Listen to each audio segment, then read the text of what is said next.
welcome back to my channel. So this is the 4th episode of Legion. Today we will be covering Hallelujah. This song is off of their up and coming album, which will be released here in May. Some things we need to cover before we really dive into everything.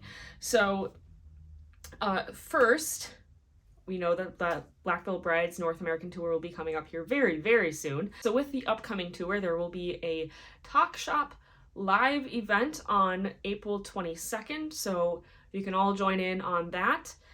And then they also recently did a Black Veil Brides Vindicate merch drop with some new merch. I did like some of the designs. They have one that has a goat head on it. And then there is one from artists that they had worked with before. And I really like those two a lot. But there are plenty of other merch items that are still available, so make sure you check those out on their official website. Another thing, so the day before the tour kicks off, it was just announced recently that April 24th, a event will be happening in Richard Villa's gallery. So it is called Revelation in Black Vindicate Album Listening Party at the Exhibit A gallery in California. So if you have not gotten your tickets to go to that and you're able to, make sure you go to it. It'll be a very, very unique and fun experience. I'm really jealous of anybody who is going or will be going. I can't wait to hear and see everything that's going on with that event.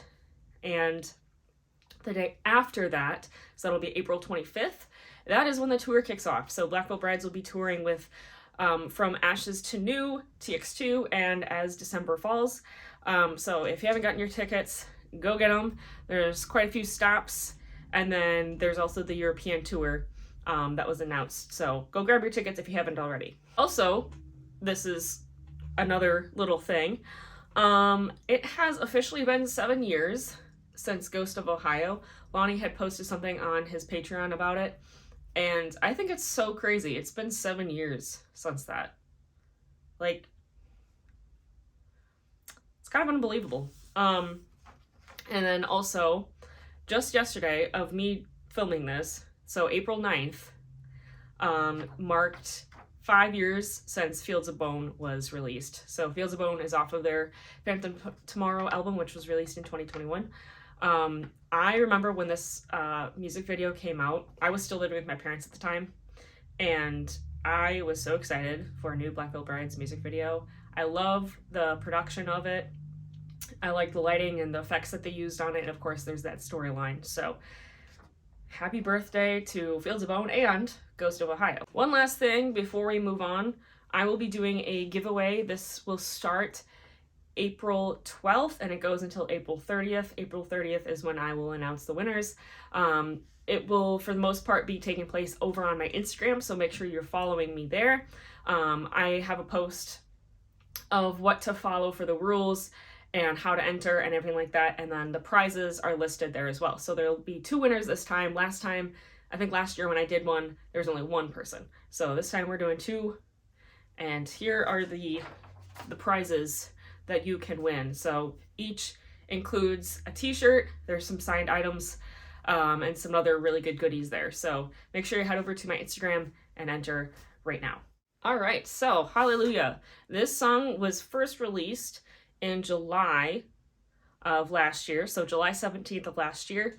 And if you remember, during the summer, they were doing that tour with Baby Metal. I was fortunate enough to go to that tour and see them in Detroit. It was a very, very interesting tour, and I had a lot of fun. But Hallelujah was the first song released off of their upcoming album here. So if you guys remember last year, they did those trials. I think I still have some clips of it. I will insert it there. I thought it was really cool to kind of get the fan base involved and stuff, and that was kind of based off of your choices and everything, which was a good tie into what the song was about. So I'm hoping that maybe sometime in the future that we will get something similar with Black Veil Brides and new releases, because I really enjoyed that kind of engagement and that mystery and the hype that led up to it. So if you guys remember that, did you guys make the right choices? I remember one of the things that we got at the end was new merch, and then the other one was a snippet or kind of like a teaser of Hallelujah. And I remember listening to that and I was blown away. That was insane. And I was like, oh my gosh, okay, this new song is gonna make some heads spin a little bit. So if you guys remember that trial, let me know. Before we dive into the music video, I want to talk a little bit more about the song and the meaning and the premise of the song and everything. So I have a couple bullet points I want to touch.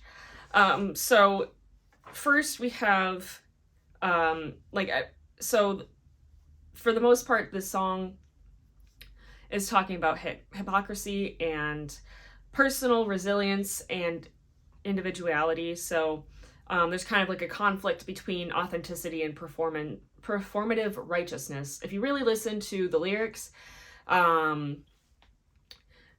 you can kind of pick out little snippets of kind of what Andy's kind of portraying with this song. So, you know, they worship the digital shrine. So it's basically like I'm going to quote what I have written down here. Every few years or so, we get a person that's seen as the next big thing and are put on a pedestal. They get worshipped and seen as a great person. People then find out that they are not who they are supposed to be and demand that this person that they look up to or idolize is awful, even though they are just as flawed as them. So going back to the whole hypocrisy thing, like, why are we criticizing behaviors or things that someone online said or did years and years ago, or something else they did when oftentimes we ourselves are flawed, and kind of act like them, canceling someone over something very small and minute in the grand scheme of things. Basically, the song is talking about, you know, critiquing performative online purity culture. Andy did talk about this, I believe, in a Loudwire article, which I will read here in a second. But basically, why are we expecting people with a following or is in a band or, you know, some kind of large following to be pure or without any flaws? Like, we're all human. We all say stupid shit. We all, you know, we all have our flaws, and some people will only pick on that and not recognize, like, these are the things that we have accomplished so far. Obviously, there is a fine line of, you know, what's okay and what's not. We all know, we can all agree what things are terrible and should not be ignored. I will not say them because this video will probably be taken down, but you can take a couple guesses as to what I mean by that.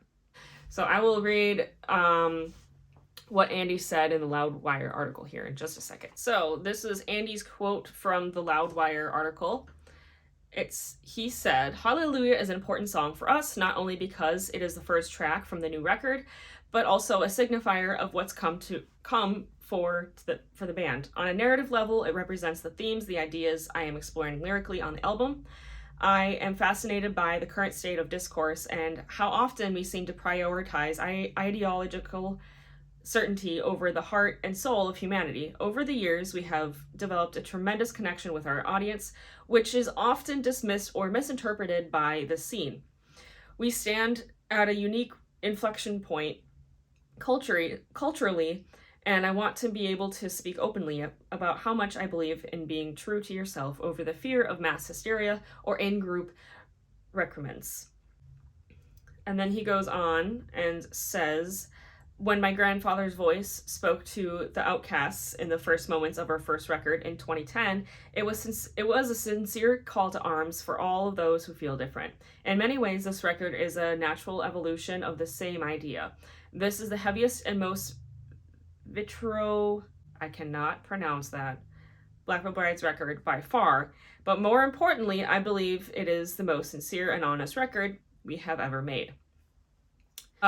Also, when I was reading this Loudwire article, they had little snippets of, like, fan reactions, and my friend Bellamy got their tweet in this, and then I got mine in there, like my response to it, which I believe was Lobotomy Postponed, this song Healed Me, and then there were a couple others that were there too, which I thought that was kind of funny. I didn't realize that they had done that with that article, but anyway, another thing I want to note about the song. So this song features the one voice ensemble based out of Florida, which was really cool because you could.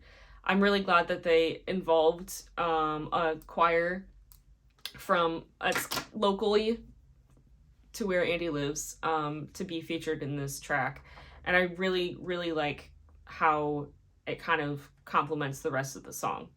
So, and it was a little bit different. I don't think we've really had a true ensemble, and you can correct me if I'm wrong. I don't think we've really had anything like that in a Blackwell Bride song before. So I really did enjoy that. All right, so music video. It was animated. I love animated music videos. I like when bands kind of incorporate or have artists with the work that they're doing. And I feel like with this music video, and just the aesthetics and everything that was put into the music video, I think it ties really nicely into the song itself. So the music video was produced and directed by Marco Pavone, and it was animated. So if you haven't watched the music video, pause, go watch it quick before I move on. So with the music video, it was revolving around Lucifer's fall from heaven and his part in the Garden of Eden and the fall of man. Now, I grew up Methodist. I walked away from the church after I went through confirmation, so it was around 8th grade, and I don't really remember too much about that particular story or that part of the Bible. So I had reached out to one of my friends and have them explain it to me. So I will read what they wrote to me because I don't want to get anything wrong when it comes to this because it's very important to the music video. So they wrote me so I don't get it wrong. So pay attention. It's important. So this is what, actually it was Bellamy that sent me this because they know more about this than I do, but this is what they told me. This is what I'm going to read. Lucifer was an angel first, and he was one of God's favorites, possibly the second or third most powerful being behind God himself. However, Lucifer was proud and let his pride turn into anger and envy. He wanted to be equal to God, if not higher than him. This does tie into the whole theme of the album, talking about pride, fear, which we discussed in Certainty. So the album is going to be kind of covering those kind of themes, which is really cool. You can see how there's crossovers in each song and everything. Anyway, so Lucifer, along with the 1/3 of the angels whom he had rallied to his banner, tried to overthrow God. This fight is what we see at the start of the Hallelujah music video. Lucifer and Saint Michael are duking it out in the middle, and ultimately Michael and the side of heaven win, with Lucifer and his angels, now demons, fall to hell, which is supposedly on earth or within the earth, giving Lucifer the moniker of the prince of this world, Earth. When in the timeline of creation this story takes place, it is a matter of debate. But some scholars and Christians believe it happened in the first 2 verses of Genesis, because there was no light upon the earth until verse 3, when God spoke it, and the light the light into existence. It was without form and darkness was all that existed on it, but it was still already there. Interestingly, Lucifer's fall isn't mentioned until later in the Bible. In the book of Isaiah, not in Genesis, the hypothesis that 1/3 of the angels rebelled with him comes from the book of Revelation, where it speaks of a dragon's tail sweeping 1/3 of the stars from the sky. This isn't explicitly described as part of Lucifer's fall, but is widely held. It is a widely held belief. The fall of man in the Garden of Eden takes place in Genesis chapter 3, although it never explicitly states that the serpent that tempts is Eve is in fact Lucifer in serpent form. That is the prevailing belief.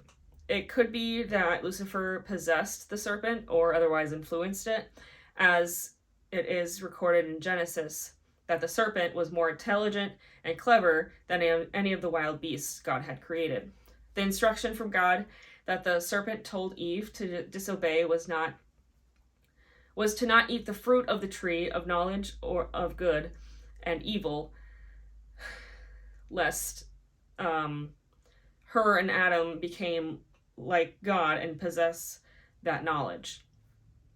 They were allowed to eat from any other tree in the garden without consequence,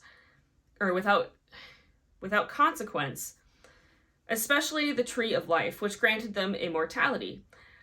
The music video shows them as being naked because they were naked prior to eating the fruit, but are not ashamed of being so. Once they had eaten it, they had realized they were naked and sewed fig leaves together to cover themselves because being naked filled them with such shame. Though this isn't shown in the video, and the reason why isn't stated in the Bible itself. After they eat the fruit and the blame gets passed from Adam to Eve to the serpent, God punishes each of them. The serpent is cursed to crawl on its belly forever and eat dust, and that of his offspring and that of the woman will have enmity between them. The crawling on its belly part of the punishment implies that the serpent actually had legs and feet before it tempted the woman. Eve was cursed to bring forth children in pain and to be subservient to her husband. Adam was told that his food would no longer be provided freely by God, and that he would have to toil and work to grow it himself, ending their immortality and bringing aging and death into the world. The music video skips that dialogue in the Bible, but still shows the shame of Adam and Eve, as well as their casting out of the cherubim with the flaming sword. So hopefully that kind of made sense. I did not remember learning that when I did go to church. So thank you, Bellamy, for enlightening me on that. That did help a lot. I knew when I was watching the music video that had to deal with Lucifer's fall from heaven and the Garden of Eden, but I didn't really know the full thing. I kind of just knew, like, that's what it was. So thank you so much, Bellamy, for that. So if you watch the music video, you can kind of follow along with that story. And that kind of ties into the premise of the song, right? You know, they're critiquing, there's that purity culture, and, you know, there's the conflict that's going on there as well. So, you know, they're showing even the people that we see as pure, like Adam and Eve, eventually are found out to not be as pure as we thought that they were, and then there's consequences. So I hope that made sense and you followed along. Let me know what your guys' thoughts were on Hallelujah, the song and the music video. I'd love to hear what your thoughts and theories were when the song came out. And yeah, thank you guys so much for listening and watching. I look forward to this next episode. So stay tuned for that. Make sure that you are subscribed. Make sure you're following me on all my social medias. They are linked in the description below. I also have some more items listed on my Etsy, so make sure you check those out. As of today, me filming this, I have started a pair of Andy Black boots, which are a collaborative effort. So make sure that you're following me on my social medias and you get to see and follow along with that. So thank you guys so much, and I will see you in the next video. Stay rad.